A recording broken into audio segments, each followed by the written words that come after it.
Guys, alam nyo ba kung saan matatagpuan ang Onion Capital of the Philippines? Dito yan sa Bungabon, Nueva Ecija.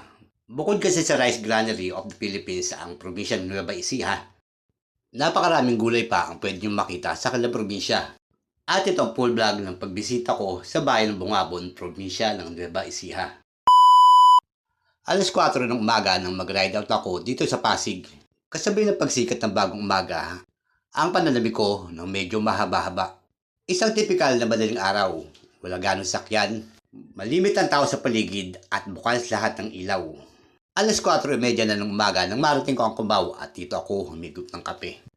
Pagtapos kong tunggain ang aking kape, bumalik ako ng kalsada. At nang marating ko ang panulukan ng monumento, bumalik na sa normal ang lahat. Dumami na uli ang mga sakyan at ramdam ko ang pagkukumahog ng mga kababayan natin patungo sa kanilang pagtatrabahuan. Nang marinig ko ang Valenzuela, nakaramdam na ako ng pagkabagot dahil sa traffic. At di nga nagtagal na pasok ko na ang probinsya ng Bulacan. Nasa Bulacan, damhin ang masayang buhay.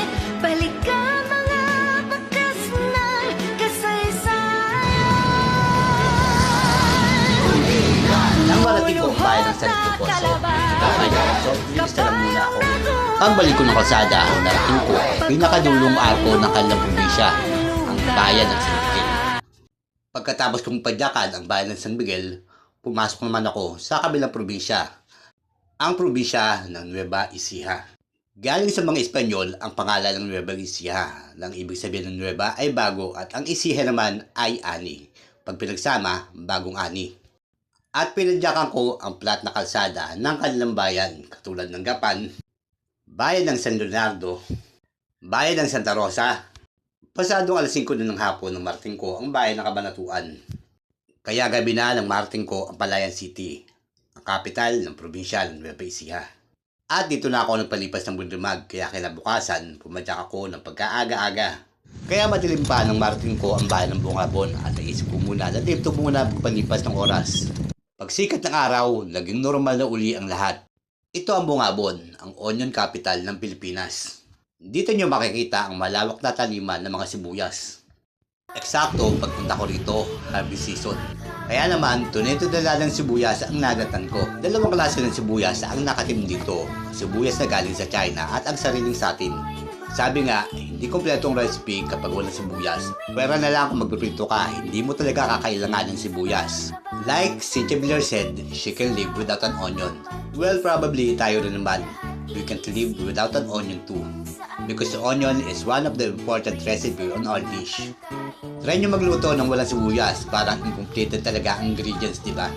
Seemingly, there's something magic on onion na nagpapasarap sa ating mga lutuin.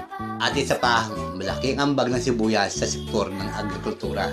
Hindi lang ito usapin sa sibuyas, kundi marami ng mga taga-Bungabon ang umasenso sa buhay dahil lang sa pagtatanim ng sibuyas. Nakapagpaaral lamang anak at naging hasindero ang karamihan. Kaya kung isa ka mga anak ng magsasaka, be proud to your parents.